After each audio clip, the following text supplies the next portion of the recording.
Welcome to Write Good, the only podcast that helps you write good. I'm R.S. Benedict, the most dangerous woman in speculative fiction. We've talked about bodies on this podcast, but today we're talking about spaces. A sense of place can ground your story, or create a mood, or give it something really unique. Unfortunately, in an era in which we are all way too online, it's easy to neglect this and stick our characters in a weird featureless void. So how can we escape the set design from THX 1138? One way is by engaging with nature. Here to talk about this is Ashely Adams. Ashely, you know about nature. Tell us about your connections with nature. Yes, hello. This has been kind of a long time coming, right? Because I think I remember when I was first getting into the orbit, you're like, someday we will talk about a nature thing, and now we've done it, which I'm super excited about. So my background is I've formally studied English and creative writing. I have an MFA in it, whatever. But my bachelor's was in fisheries and wildlife. So, or as some people called it, so you got our wildlife management in Michigan, where my home state was, the Department of Natural Resources, so DNR. They're like, you got a degree in DNR. And I was like, yeah, sure, whatever. So my first love has always been kind of the land and wildlife. I've worked at bird sanctuaries. I've worked with the Park Service and the Forest Service. I feel like I'm interviewing for a job right now. This is giving me horror flashbacks right now. No, I'm joking. It does, because I definitely said a few things in like job interviews, but I used to volunteer with like wildlife rescue, so I've wrestled some animals, and I still love nature, even if it's maybe not the thing I'm pursuing professionally as much anymore. I will say it as an artist, it's still something I write about. My thesis as a creative writing person was very centered in nature and science. I think there's still there's a little crossover. So that's where I came as someone that's worked in the natural resource field and still really loves it, and has a mission to, we'll discuss later, but I'm going to get everyone Aldo Leopold, as I call it.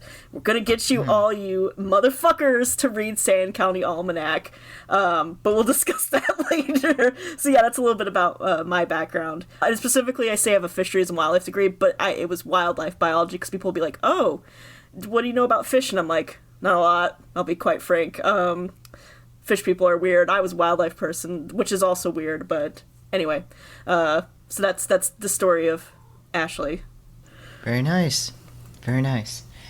Now, let's talk a little bit about how nature is approached or depicted in a lot of contemporary speculative fiction. I feel like a lot of contemporary speculative fiction has a real problem with bodies and spaces, in that you kind of feel like you're in a white void populated by disembodied consciousnesses, and people don't seem to have a body, and people don't seem to really exist in places. I guess we're all just too fucking online. You know, we're too online, and it's nerds who are especially online writing this stuff. And I admit that this is something I have a little bit of trouble with too. Talking to you, I start realizing, like, wow, I don't really engage with nature very much in my writing. That's not good. Yeah, I think that is something I definitely notice in general, is, at least in speculative fiction, this kind of reduction away from place. This is not universal. We could talk about, like, the trends of how spec fic has approached, like, nature and place. Then there's the current, which I have problems with the term, but does exist, climate fiction, or cli-fi, which I find, yeah. I hate that. I'm like, climate fiction, I'm like, fine. But when they say cli-fi, I'm like, barf. Barf. So yeah, I think a lot of it comes from, I think, stuff we've talked about in the past, that kind of like cinema just came up with a word of writing. I think which places an emphasis a lot on dialogue and not so much on place. I just noticed that there is like not as much, or as much as I'd like, place. Again, not universal, because somebody might come and be like, well, this thing, was a whole thing about trees, and I'll be like, cool, awesome. Just kind of general trends I notice is that there's definitely a reduction in place, and I think, from the kind of movie-ification of everything, and maybe some other features, I think we'll talk a little bit about kind of the way we relate to nature and place when we are maybe not in an area that is traditionally perceived as a natural spot. I think there's a lot to talk about there, not to jump ahead of myself, but yeah, the idea that we don't see, because we may be in a more human-dominated environment, or suburban or an urban, we don't necessarily see that as a cool place to talk about, but it totally is.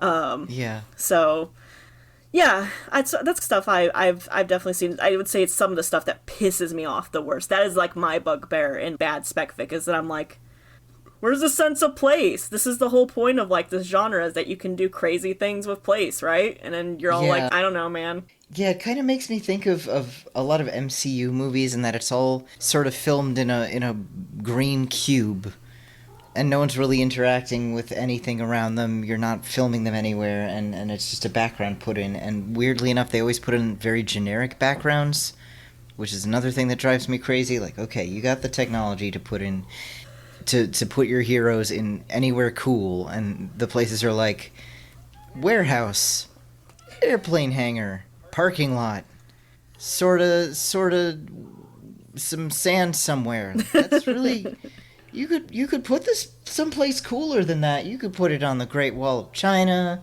You could put it in like a really cool jungle or something, and you're just putting it there. Dude, we gotta bring back fucking jungles and stories. Like, I feel like there's so many stories I read, I'm like, this should be in a jungle. Yeah. Jungles rock. I kind of get why, which is that a lot of the jungle adventure stories come from this era of very racist and colonialist and imperialist attitudes, so there's probably an association with that. But jungles are really cool, also. Yeah, jungles don't have to be racist, but I think they don't gotta be. But I think you went to. I said we're like same hat, same brainwave right now, because I was thinking one of the reasons too. I think people may be resistant to kind of richer environmental settings is one. There's a cat yelling at them. Yeah, there is. Hi, Harley. And two, there is that history of. I'm thinking of like our early kind of golden era pulp stuff, which is very tied into. And again, the trends I'm gonna be describing is very Western Anglo based. Yeah. So yeah, and again, not everything does this. And I want to talk a little bit about some exceptions, which I think is cool. But basically, yeah, there's a lot of the idea of. Again, the jungle will be on Venus, but it's literally just like a manifest destiny story, but on Venus with some gleepglops in place of problematic depictions of indigenous people. Gleepglops in this case mean aliens. And so you get these really lurid, lush descriptions of place, but it is very exotifying and titillating, so I think some people are always a little bit worried about falling into that, which is fair, and it still happens to this day. I think some interesting trend is in speculative fiction, I think especially towards the science fiction side, there is, and I think also towards the dystopia side, is this kind of emerging, like, there's kind of a flip side of a very emerging and persistent climate and ecological based writing. So around the 50s, 60s, 70s, when we're starting to see our kind of modern environmental movement, you get lots of writers like Ursula K. Guin pops up a lot. John Brunner is another guy that I know does a lot of, like, he did a lot of eco-fiction that you kind of see addressing the environment. Usually pollution was the big thing back then. It's still a thing, obviously, but that was their fixation. And then, of course, we have our kind of contemporary analogy is the climate fiction, cli-fi blah. And I would say I even see it sometimes. I think an interesting thing I've noticed, especially in near future science fiction, is that the world building and its execution is sometimes good, sometimes bad. But there's a very interesting trend of, like, they're writing a future where the effects of what we predict will happen when climate crisis happens, so like rising sea levels. One example I put in notes is I was reading How High We Go in the Dark by Sequoia Nagamatsu. Great short story collection. I could go on all day about that short story collection. It's kind of about climate change, but I wouldn't say it's necessarily like a climate book, but it kind of is. Anyway, it's more about grief. A lot of the stories are like, a lot of them are set in Japan, and eventually by the end, not to get too spoilery, but literally Japan is now it's a series of islands, but it's a series of a lot smaller islands now because the water levels have come up. So, and there's seawalls everywhere, and there's actually talking about like how depressing these seawalls are, and like you don't see the ocean anymore. So I think that's something you do see kind of on the flip side, is that there is a small but significant, I think, tackling of at least the climate crisis in speculative fiction.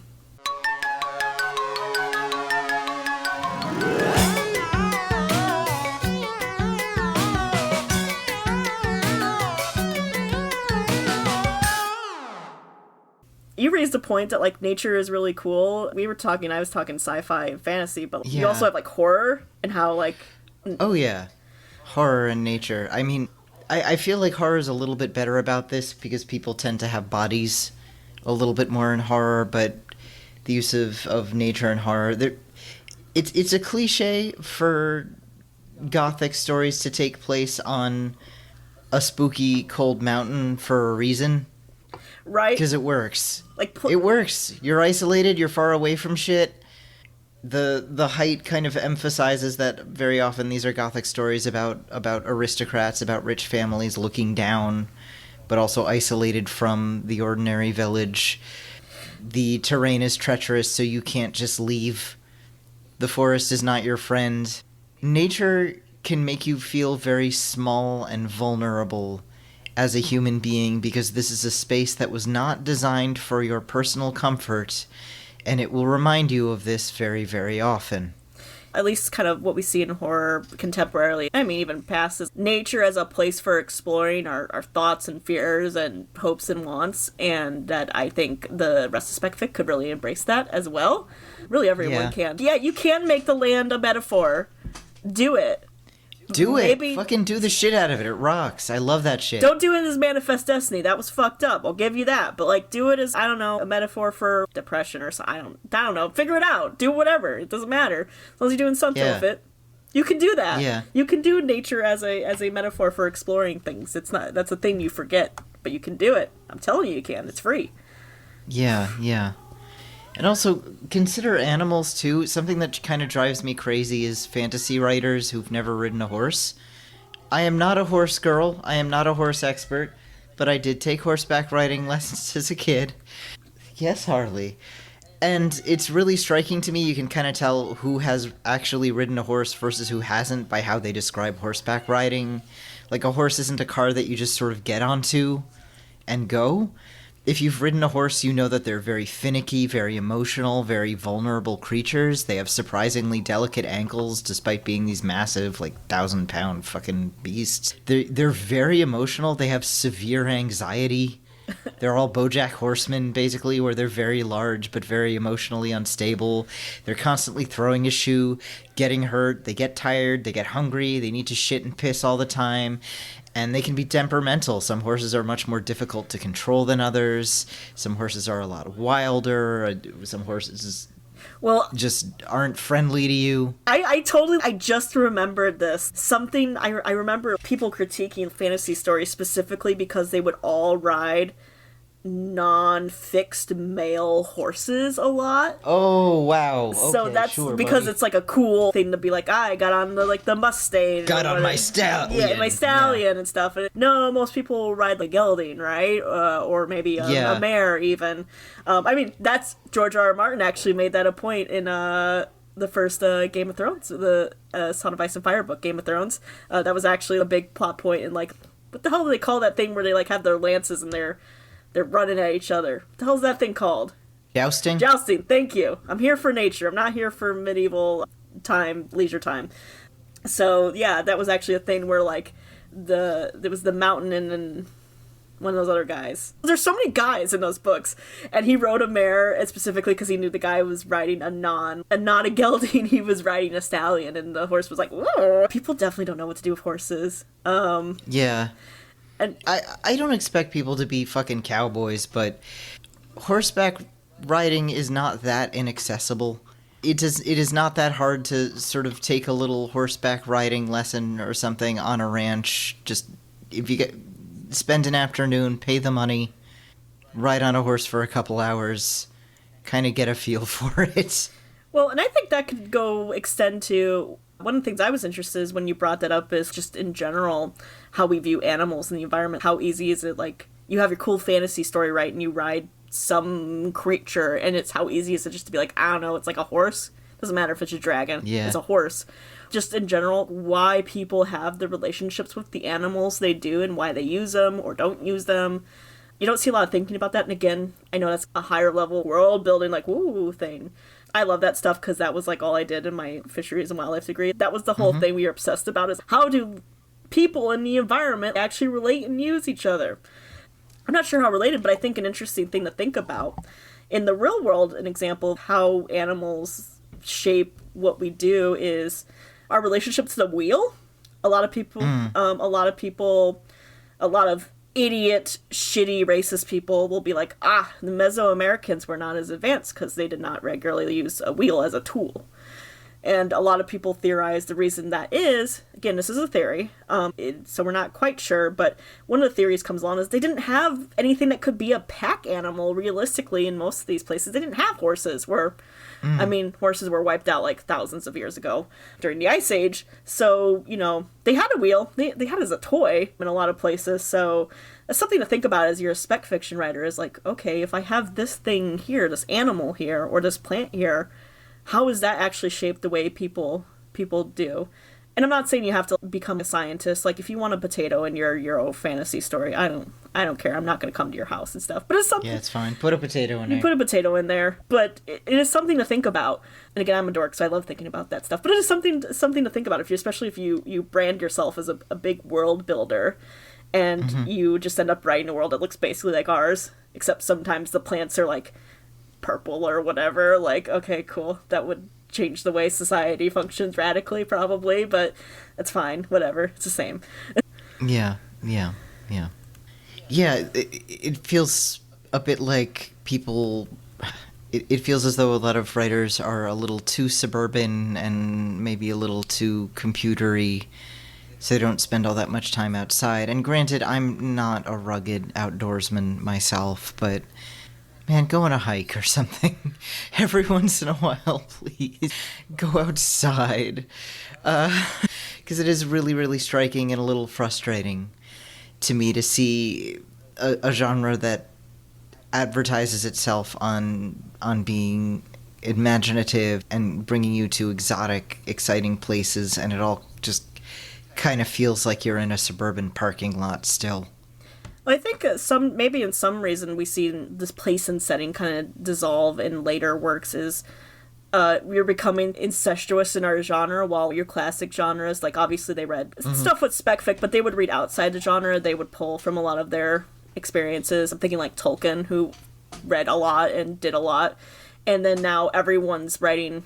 They're not even writing from Lord of the Rings. They're writing from the simulacra of the simulacra of the simulacra of Lord of the Rings, the D&D campaign of the D&D campaign of the movie, of the book, of Dragonlance or whatever the fuck, that was based on Tolkien somewhere. So that is why nature can get very reductive in these, and also everything gets reductive. It's because they're just taking a classic and they're just writing from it, or writing from the derivative of the classic 5 times removed down the chain. Yeah. So let's talk a little bit about how we might approach nature and place in interesting ways as speculative fiction writers. We might talk a little bit about some examples of spec fic that approaches nature or a sense of place in interesting ways. I'll bring up first in sci-fi. We recently had a book club episode about this. The Demolished Man by Alfred Bester has some really neat settings. There's a psychedelic melted paint factory where a psychic fortune teller runs a burlesque house. There's a nature preserve in space where people go camping in a swamp, but it's like a space swamp.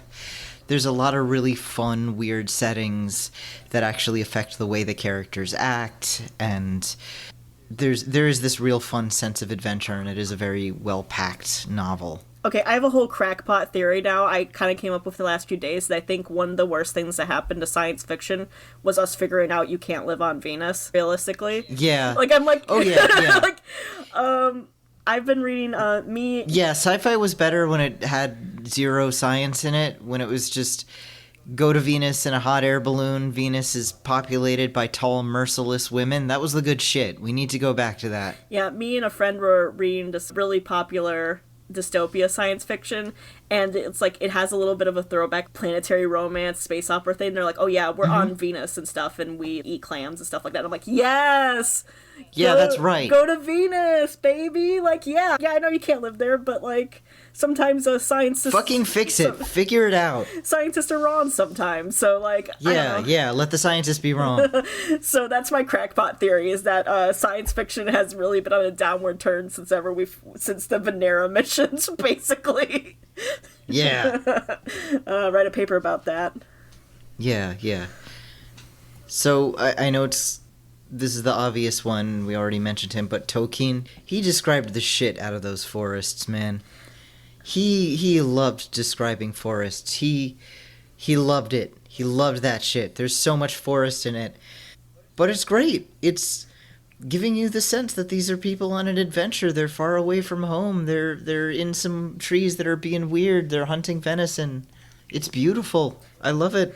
I remember I was in the Discord, and I don't know if you saw, but I was freaking out because I hadn't when I revisited Tolkien, that was kind of one of my summer projects, because I hadn't read it since I was a teen, and I did not have patience for it as a teen. I was like, these aren't the movies. So if you read it as a kid, go read it as an adult if you haven't, because you'll have more patience for it, hopefully. Yeah. But the scene where they first start introducing Shelob, holy shit, that's some good shit. And the tension there and the way the animal is described, I don't know if Shelob's even could be considered an animal. It's like a being, it's a force, and the tension. I was like, Tolkien can fucking write some horror when he wants to. God damn. Yeah, it's a big spider, but the way he describes it is just... It's so good. Honestly, the movie could not capture this feeling of tension, because in a movie you'll just see big spider. And you're like, wow, that's fucked up. It's a big spider. But in the book, it's such a fleshed out experience. I know I'm babbling, but I'm like, God, it was so fucking good. So go back and read, if nothing else. I mean, all the cool place things. There's like Moria's. Even the scary places are so fucking good. Mm-hmm. Yeah, Moria's cool. The Mines of Moria really gave me the creeps as a kid. And then I also put we got to talk about our classic on the sci-fi side is motherfucking Dune. Dune is so good with place. I always say Dune is It's really good. I mean, he was inspired by the landscape around him. He was inspired by the Pacific Northwest sand dunes. And so like the sense of place in there is so strong. And that's actually, not to go out too off topic, but that's one of my gripes about the movie is it really kind of makes it a little gray, but that's just the French Canadians. That's what are you gonna do? Yeah, they're cold people. Dune, for as problematic as it is, it really does nail place. I always say Dune is the best book that cannot be written today, and that's a good reason. But it fucking nails Arrakis if you want to write like good sand dunes and stuff like that. Dune's good. Yeah. Here's another one that we read for the book club, The Elementals by Michael McDowell. It's very interesting. It's a Southern Gothic novel, but whereas a lot of Gothic novels like darkness and cold, instead, this novel uses the oppressive Southern heat at this beach house. It's bright, it's sunny, there's fucking sand everywhere. Sand plays a very important part of this book. And it's this overwhelming, oppressive heat and sun sets this brain-killing Southern Gothic mood. It's really, really interesting and really effective. Yeah, that book was, I mean, like I said, so much horror. Yeah, Southern Gothic is just in general. I'm thinking of that King of the Hill when they go to New Orleans and he's like, I'm a flower wilted and stuff like that. Southern stuff. Southern writers know how to write like good wilting story. Yeah, the way Southern Gothic writers use heat is terrific. I feel like the best writers for place are from places that are either really hot or really cold. Really fucking cold. Maybe that's the problem. There's too much of this middle latitude, like, there's too much California. Right, there's too much elite coast liberals and stuff like that. We need to get someone that lives in shittier places to write. Yeah, some people from the Midwest where it snows way too much. Dude, if we want to talk about stories, I hope if we get to it, I have a whole reading list, and I got some things to say about my Northerners and how they whip ass at writing place. Yeah. So we got The Elementals, again from a previous book club, the works of Horacio Quiroga. He's a short story writer from Uruguay. He was a mix of Edgar Allan Poe and Rudyard Kipling. This man loved the jungle, but had a healthy fear of it, and his stories are full of jungle body horrors, carnivorous bugs, big mean snakes, fucked up ants. It's really, really good. It's super interesting because some of his stories feel a little bit like proto-body horror, a kind of pre-Cronenberg type stuff, and that yeah, it is just jungle animals doing stuff, but it's doing stuff that's really, really, really gross and really fucked up and upsetting, and it is terrific. Yeah, that's I saw it on the list and I was like, that's an author I'm not familiar with, which I will definitely need to check out. I'm always up for, especially reading more Latin America works, for sure. Yeah. We did do a book club on him, and I think it was Julio Cortázar.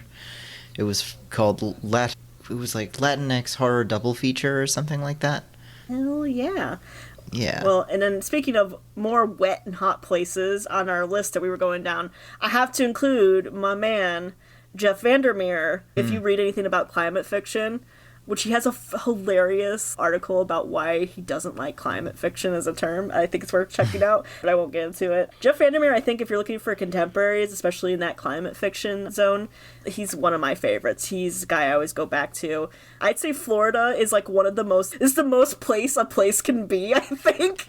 I don't know if that makes sense to anybody but me, but it just has such a strong definition, has such strong imagery associated with it, and I think Jeff Vandermeer does a really good job. I think he makes a lovely place out of places that are hard to love, and he can do kind of those horror elements, but also, I actually think I saw a tweet that did a really good job of saying this. I won't say who I saw it from, but it was that Jeff Vandermeer just loves a place for the nature of itself. He doesn't feel compelled to make it beautiful, which I think is something I really resonate with, is that the idea a place can be beautiful and powerful and doesn't need to be shaped necessarily under human aesthetics, which Florida is. I think that's something very key also to understanding Florida. So yeah, go read Southern Reach trilogy. Born is great too. I mean, he's got a whole bunch of stuff. And I actually visited the place that inspired Annihilation. I went to St. Mark's National Wildlife Refuge. It is amazing. It is also very, I went there and I was like, oh, I see why you would write a fucked up eco-horror about this place, because it feels vast and overwhelming to a single human in some spots of it. So I was like, yeah, that makes sense. There's also a flamingo there. His name's Pinky. He's not nice. He's not in the books as far as I know. Well, I think Jeff Vandermeer is actually writing a new Southern Reach book, so maybe Pinky will be in that. I should ask him if he'll put Pinky. Send him a DM, because I think we might be mutuals now, because I tried to see if he would, if he knew where some birds were up there when I was up there birding. So she'd be like... pressuring him to go to Sandals. It's right over there. It's like, we're in Florida. It's just right over. Just go. Right over there. Right over there. Right over there. Go to Sandals Resort. And then, of course, Ursula K. Le Guin. Any of her works basically have a really strong sense of place. Of course, classically is like Earthsea. Earthsea's one of my favorite, just like good fantasy stories.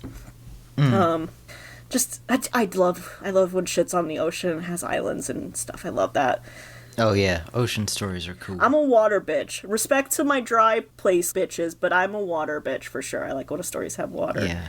And I put friend of the pod, Andrew F. Sullivan, has a great sense of place in both of his kind of big works that I've read. I haven't gotten to some of his other ones, but Waste, which is not spec fic, but does have a heightened sense of reality, I'd argue, is the most Rust Belt city story I've ever read, which I appreciate as someone that grew up in the Rust Belt. And of course, the Marigold, which I think you'll see that I've been seeing pop up on some of those climate fiction lists, which, like, good for him. So he has a great sense of place, which I love. And then I'll just say too, reading outside the genre of speculative fiction, please do it.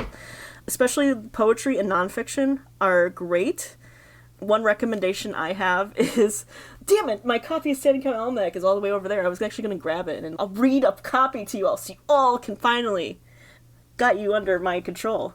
You can go get it. I can edit that out. No, leave this all in. Leave it all in. No, I'm joking. Okay, I'm going to grab it just a second. Yeah, go ahead.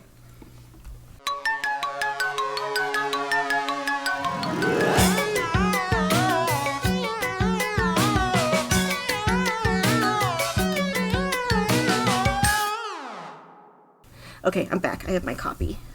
I actually, at one point, owned like 3 copies of this book.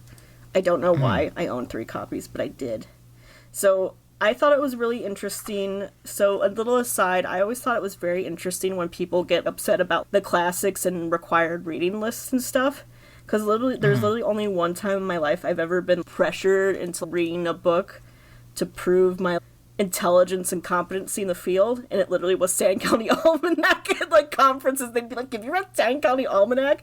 At the Fisheries and Wildlife conferences, they're like, "You need to. What are you doing?" So it's the only time I've been bullied into reading a book was a bunch of people that are wearing camo and go fishing on the weekends and stuff like that. Like I said, there's lots of really good nonfiction that really has a good sense of place. And if it's all right with you all, I'd like to read just a short section from Sand County Almanac so you can kind of see like how you can really live in a place. I think this is one of the best place-based books in existence. So, and I'm going to, of course, no relation, I'm going to read this short selection from a chapter on March. So before I start, background is this book is a rumination of observations this guy made. Aldo Leopold, who was a wild land manager on his farm in Wisconsin, just kind of going through the seasons, being like, here's what I see, and writing really beautiful things about it, and also some very devastating essays about killing wolves and stuff like that. So this is from March, and it's the Geese Return. One swallow does not make a summer, but one skein of geese cleaving the murk of a March thaw is the spring. A cardinal whistling spring to a thaw, but later finding himself mistaken, can retrieve his era by resuming his winter silence. A chipmunk emerging for a sunbath, but fighting a blizzard, has only to go back to bed, but a migrating goose staking 200 miles of black night on a chance of finding a hole in the lake has no easy chance for the retreat. His arrival carries the conviction of a prophet who has burned his bridges. Ooh, that's so good. A March morning is only as drab as he who walks in it without a glance skyward, ear cocked for geese. I once knew an educated lady, banded by Phi Beta Kappa, who told me that she had never heard or seen the geese that twice a year proclaimed the revolving seasons to her well-insulated roof. Is education possibly a process of trading awareness for things of lesser worth? The goose who trades his is soon a pile of feathers. And I have one more paragraph. March geese are a different story. I'm going to skip ahead a little bit. Although they have been shot at most of the winter, as attested by their buckshot battered pinions, they know that the spring truce is now in effect. They wind the oxbows of the river, cutting low over the now gunless points and islands, and gabbling to each sandbar as to a long-lost friend. They weave low over the marshes and meadows, greeting each newly melted puddle and pool. Finally, after a pro forma circlings of our marsh, they set wing and glide silently to the pond, black landing gear lowered and rumps white against the far hill. Once touching water, our newly arrived guests set up a honking and splashing that shakes the last thought of winter out of the brittle cattails. Our geese are home again. So that's a little passage from Sand County Almanac. So you can really see like what you can do with place. I just love this book so much. Yeah. All right.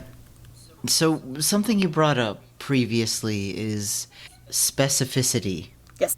The importance of specificity when you're describing your setting. In other words, if you mention that someone stops beside a tree, what kind of... fucking cat, stop it. Don't attack my fucking chair. Okay, sorry about that. Say if a character stops beside a tree, what kind of tree is it? What type of tree is it indeed? Yes. What kind of tree? Who knows? It's just the way it is. Yeah, so I was thinking of ways to be like, okay, so let's say you've heard all this, you've been moved, you've been Aldo, Leopold. How do you incorporate better nature writing and place space? So one of the things I always pushed with my students and myself is specificity. So one example I've been saying is, what kind of tree is it? So imagine you're writing your fantasy story, you're going through a forest. It's really easy to say they're going through a forest. But I think what you can do is if you say just what type of trees are they, like, is this forest made of? And you don't have to, like, get in Latin names or anything like that. But you've already created such a deeper sense of place with actually a pretty good word economy, too, because saying, like, a forest instead of saying it was a forest of pines and aspens or whatever. That says a lot without necessarily having to say a lot in your words. So I think, or what kind of animal being specific. I just push plants because they're everywhere and it's really easy for people to ignore plants. So I think that could be a really good way if you want to elevate the place in your thing. Being specific. I always tell my students, too, I've been pushing them to be more specific with their papers. I'm like, you ever heard a story where you're like, I don't think that's true, but also the details are so specific, I kind of have to believe it's true? I think it also works for when you're writing a fantasy novel, too. It just sounds realer if you're really specific. Like, well, it can't be made up because he said it was an elm. Elms are real. It's very specific. Why would he bring that up if it was false? So. Yeah. Yeah, cat. He is a real pain in the ass today. I was gonna say, what type of cat do you have? I don't. He's a loud cat. That's the type of cat he is. He's a jerk. He's currently yelling at me to throw his toy, but when I try to reach it, he snatches it away and hoards it so that I just give up. And when I give up, he comes and starts scratching at my chair because he's angry at me for not throwing the toy that he won't let me. Do you think we could get Harley addicted? Maybe he needs to get less involved in his environment. You think we could get him addicted to, like, an iPad or something? Maybe he'll, like, yeah, just probably. chill out. He has no chill. This cat has no chill. No, he does not. None whatsoever. It is unreasonable. He's powerful, my friend. He's ridiculous. So, other things you can do is just set yourself for observations. That's what Sand County Almanac is. Just sit in a spot and observe what you see. This is something I also carry from my wildlife classes. So while you all were studying either the blade or I guess, which was the last episode, right? The blade, or if you were, I guess, studying, I don't know, math or whatever, in my classes, they told, one of my homework assignments was like, go to the pond with all the ducks in it and just watch them for like a couple hours and write down what they do. And that's your homework. Nice. I know, God, that degree ruled so much. And it can actually make you a better writer. Just sitting and observing the nature around you. How does an animal move and react? How do the plants move when the wind goes through them? Keep a little journal. What's the weather like? Like, just sitting and observing and making note of it. I know it's very basic and it sounds super obvious, but it works. That's why it's super basic and super obvious. And I think it's really easy to lose sight of that when you live a busy life, obviously. So just finding even like 5-10 minutes to sit in a spot and just being like, what's going on out here? I think could really potentially help out your writing. And also probably your soul a little bit. Yeah. So, yeah, go touch some grass. what if I'm allergic to grass? Oh no. That's ableist. Anyway. Yeah. Cancelled. Oh baby. Yeah, just cancel me. John Scalzi's gonna get real mad at us again. Oh yeah, I was gonna say we made a note here of books that didn't do it well. If you want to know an example of a place that doesn't do setting well, you can go over to friend of this pod, other pod, Podside Picnic, and I did a whole episode about Kaiju Preservation Society and how that one drove me nuts as a nature writer. I've already litigated that at length, but whoa, dog. It is really shitty to write a book about kaiju and refuse to describe any of the kaiju in any way, shape, or form. Buddy, don't even get me. Like I said, I did that. I'm like, his description of the kaiju is, it looks like every kaiju you've ever seen, which is the laziest possible way to describe it. First of all, I've never myself seen a kaiju because I live in the real world. But secondly, if you're going off of movies, there's different kinds of kaiju. They're not all the same.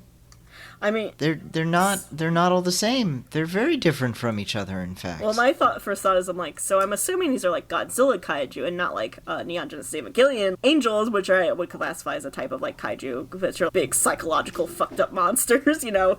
Yeah. I assume that he's like, it's not like every kaiju, and I'm like, you mean the screaming prism? I don't think it's like, I assume that it's not like that. That'd be pretty cool though. Yeah, the book sucks. Anyway, I'm not gonna do the haterade thing. I'm gonna talk about cool stuff. Let's see.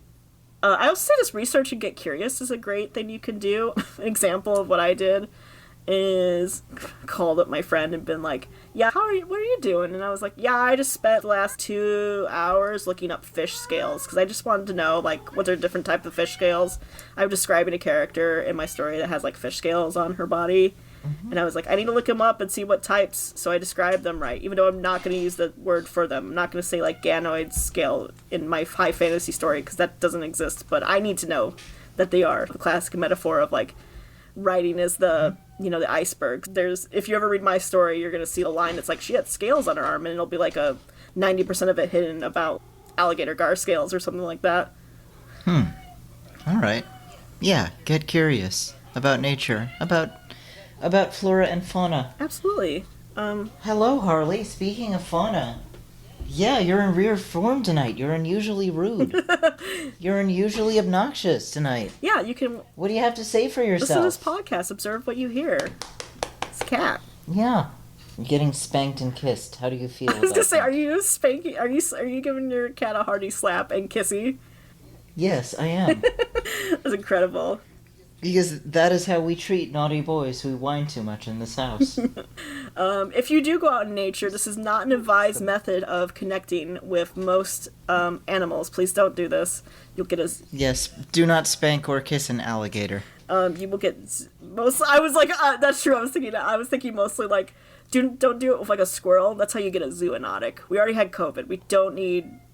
whatever. Yeah, we don't need another one of those fucking things. They just... You don't want to be the guy who somehow started a new plague by spanking and kissing an animal. Don't do that in Florida. We got armadillos, and they got leprosy. Remember that, Oh, wow. Yeah. So there's a nature fact for you. You could put it in your book. It could be like... I'm just imagining this boring speculative fiction story, and then but it just like suddenly diverges into like, oh yeah, here's some armadillo facts. They have leprosy. Anyway, back on topic. Yeah, you could do a Moby Dick, but it's armadillos. Now, and just every other chapter is armadillo facts. Now that really questionable armadillo facts. I was gonna say, I don't know. I mean, sure, somebody's neurodivergent enough to come up with enough facts to do a Moby Dick on armadillos, but I'm sure not. I'm like, I don't know if there's that much to know about armadillos. I mean, there could be, but... I'm sure there is. I'm sure there's... An entire chapter, multiple chapters about armadillo phrenology. Measured the skull of this armadillo. Yeah. Fun armadillo fact, here's another one I can give you, is that they are very, very blind. And I've scared them so many times going out hiking in Florida. Just almost walk on them all the time. Because if we're not paying attention to each other. Ugh. Just a silly, silly creature. They said, go out into nature. You'll see so many types of guys. You'll meet a friend and a pal out in the bog. Yeah. Some other things you can do is obviously the classic, like replicate what other authors do. Obviously don't do plagiarism. I don't know why I feel the need to point it out, but... don't do that, but you can see what they're doing and model off of. One example I put in our notes and reading, and we can link to maybe, is one of the things I had my students do is there's this short piece by Amy Nez, who it's The Soils I've Eaten, so it's less than 750 word essay about like, here's all the taste of the different soil of places I've been. And I think that's a really good exercise, and it gives you a way to think about place in different ways. Sensory details. Could have done a whole episode about sensory details. That's also a thing. Tied to place. Also missing a lot. Taste the dirt, guys. Yeah. Don't taste the dirt. That's how you get anthrax. But taste the dirt. Yeah. Metaphorically. No. I want our listeners to go out and eat some dirt. Eat some dirt. Just grab a fistful of it, put it in your mouth. You heard it here, right, good? You heard it here. Go fucking put it in your mouth. You heard it here, right.com/Twitter/JPEG.mp4 said go eat some dirt or you're a pussy. Yeah, do it.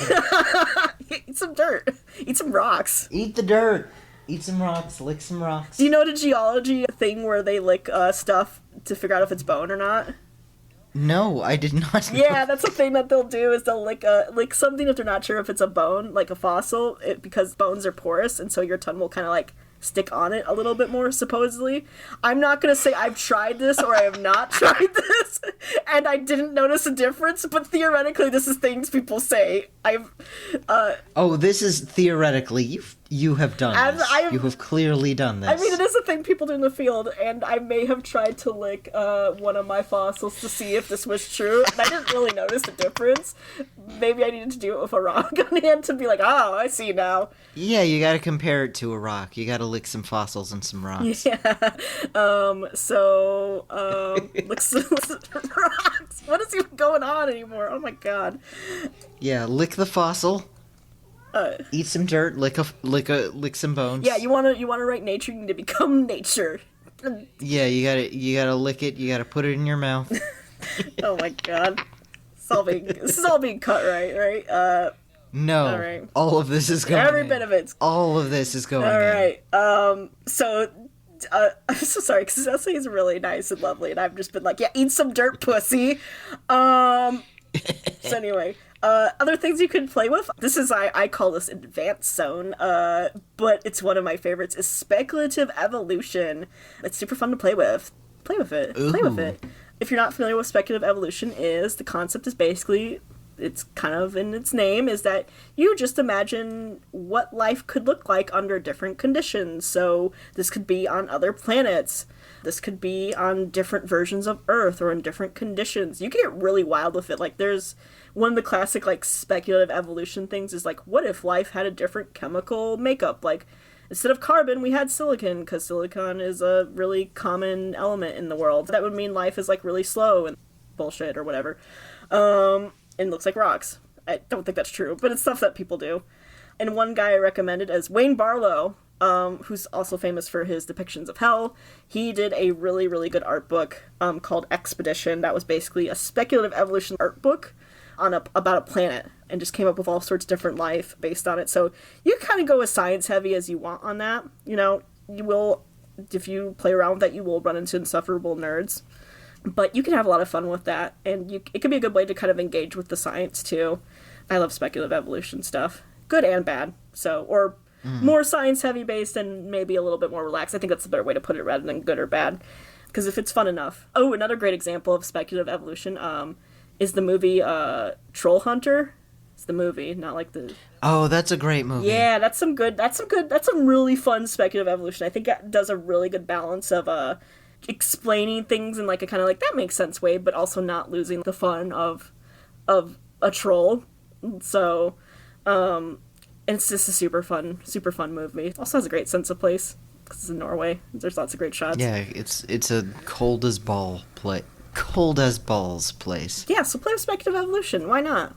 It's not a crime. Not yet. Yeah. I don't know. I live in Florida, so it does have evolution. Yeah, Ron DeSantis will definitely legalize it pretty soon. You made your gleep glops too woke.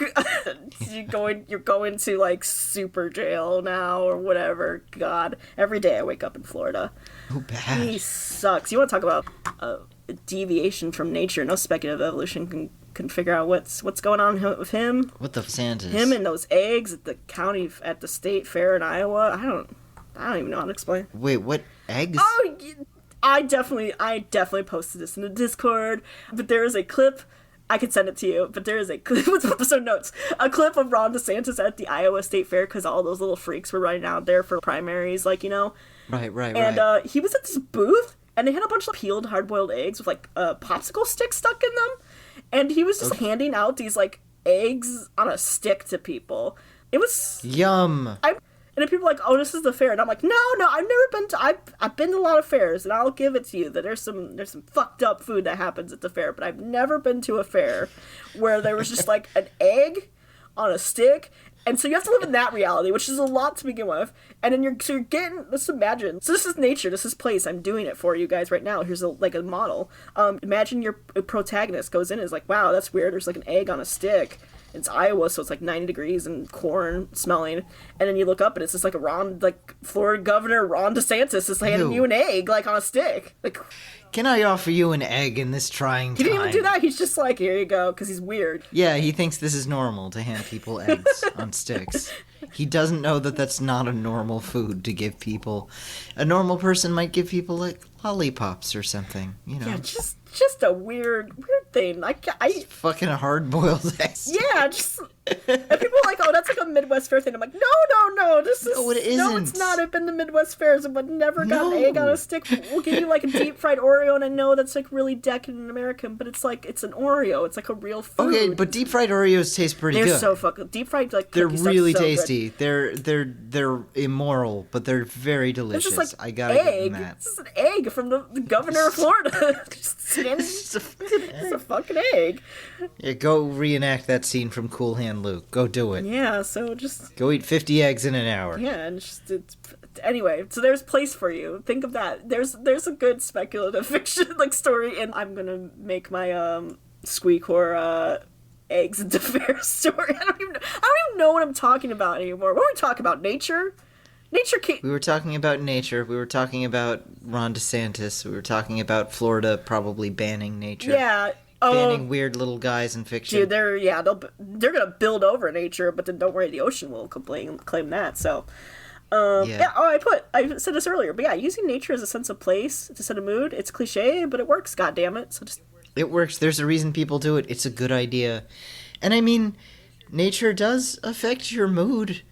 It does. There's a reason why we go to certain places on vacation, because it's easier to be kind of relaxed when you're on a beach than when you're not on a beach. And this could be a great place too if you want to play with expectations. Do that. Find the love and the beauty in places that don't expect it. You could really zoom in and you see like a weed patch, but that's full of life and could be very diverse. So like zoom in on that. You can play into or defy expectations, but you got to do something with it, right? Yeah. So yeah, it works. And I mean in general, humans relate to nature. I think something we talked about a little bit earlier is kind of and maybe this can be a good segue into why should we even care about nature? Like, this is all well and good, but why do I give a fuck? And there's lots of great stories that don't talk about trees, which there are. They would be better if they had talking about, like, what's the sexiest tree. I hold. But they don't need to, always, necessarily. When we were talking about that Western model of, like, not only manifest destiny, but I think also this idea of nature as this really... I think a lot of people still hold this idea that nature is only valuable, or can consider nature even, if it's a place that's going completely untouched or very little impact with human society. And that's a very Western... It's definitely a very kind of problematic Western association with nature. And also just not the reality of the world. Because every place is touched by human impact. Specifically, they've been, kind of in grim ways sometimes. I think I read somewhere there's like, they keep trying to find ants that don't have microplastics in them, and they can't find any ants that haven't been like, plastic. But also going farther back, just like indigenous people lived on the land and worked it. That's the reason America looks the way it does. It's not because some pioneer came in like, whoa, I built it all up. No, it's because some indigenous group, some nation of people built a trail there. Most of your roads are based on indigenous trails. So to act like the land wasn't, humans weren't working with the land is just false. And so I think that's something SpecFic can really explore. And, like, you brought up the example of, like, cyberpunk stories or, like, cities and stuff like that. Like, that could be a really way to challenge our understanding of what is natural and what should be cared about. Yeah, cyberpunk stories tend not to have any kind of animal of any kind in it. There's usually very little in the way of plants or animals in any way. But it doesn't have to be that way. One example you brought up, too, is, like, what if you're doing a space opera on a ship? What if you're doing a generational ship story? I think it'd be worth thinking of. People like looking at outside and nature, and what do you do when you're in a story that is not a possibility? And how do you deal with that? I think could come up with some really interesting things. And maybe they don't actually solve that because it's an Elon Musk generation ship, so they're just like, it's fine. And then it catches fire and it also kills a bunch of, like, alien children and ambulance workers. Yeah. So epic bacon. I think, like, using nature in your spec-fic stories also, writing is the great empathy exercise, right? It's why I think a big reason why we read. And I think this can be a great way to, like, just get empathy with the non-human world around you, which I think is really critical in these times for many reasons. If you haven't looked outside, there's a bit of a climate crisis going on. And not to say reading a book about the climate crisis is going to solve it or change the mind of the Shell executives, but I think it's still important. It still can create that empathy. I also think it could give you a place, especially when you get, like, good speculative fiction that's discussing the reality of climate change. I think it can help you with kind of what to expect, and also, honestly, like, I know something we've all been talking about recently kind of in our social groups is grieving and dealing with what's going on in the climate. So I think these expressions of art can be a place to do that, and just, at least if nothing else, be like, yeah, I hear you. This sucks that the world is becoming worse and lesser as time goes on. So I don't know. That's kind of why I think it's important to approach nature. Also, it's just like good craft, and you should just do that. But also, again, more esoteric. Like, why should we bother doing it? That's kind of my reasoning. Also, it's just fun and cool, you know. Yeah. You get to appreciate the world around you a little bit. If you learn, you get really into like, I want to learn the plants for my story, and then all of a sudden now you can go out and you'll appreciate what's around you and get to see a lot of cool stuff that you didn't realize. I always think about the first time when I was first birding, the first time I would see a bird that I didn't know what it was. Like, let's say a red-winged blackbird. I'd be like, oh, that's my first red-winged blackbird. And then I noticed, I'm like, this bird's everywhere. And it's doing all these cool things, and I never even noticed it. I don't know. Maybe it's just me, but I think that's a really cool experience to, like, uncover this knowledge that just because you identify it, now it's like, wow, I've unlocked this cool knowledge about the world that was always here, but I unlocked it. It feels like, I don't know, leveling up in a video game or something like that. I don't know, I put my knowledge stats in, and now I know red-winged blackbirds are out there. Yeah. Okay. So, it has been about an hour. So why don't we start winding down? Before we go, what do you have to promote? Nothing too official. Like I said, read Andy County, Sand County Almanac. Hyping up this man that's been dead for like 30 years. If you want to follow me, I'm on social media. I'm still on Twitter. I ain't calling it X. It's stupid. So that's WeatherGoose1. And then I am on Blue Sky, and I'm kind of shifting over there. I think a lot of us are. I believe my username over there is Goose Gloriosa. I will warn that I don't know if you found any of this conversation insightful, but I will be less insightful, especially because it's football season.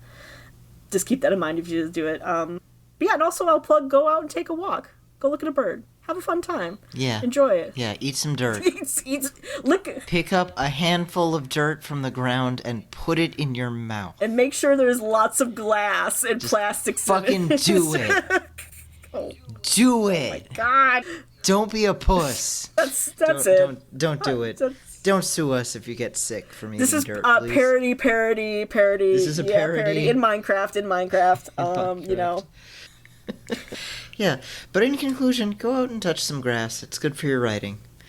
So, thank you for coming on and talking about this. Well, thank you for having me, and yeah, like I said, you can hit me up on social media if you want to. Like I said, I love this shit. We can talk more about it. Like I said, we just scratched the surface, of this, but yeah, again, just thanks for having me on. Yeah, and thank you all for listening. If you like what you heard, head to patreon.com/writegood and subscribe. Until next time, keep writing good. This has been Write Good with Raquel S. Benedict. Hosted by Raquel S. Benedict and produced by Matt Keeley for KS Media LLC. Theme song by OK Glass. For comments and concerns, please write to us at writegood@kittysneezes.com. That is RITEGUD@kittysneezes.com. If you'd like to support us, please visit our Patreon at patreon.com/writegood. This has been a Kitty Sneezes production. kittysneezes.com in color.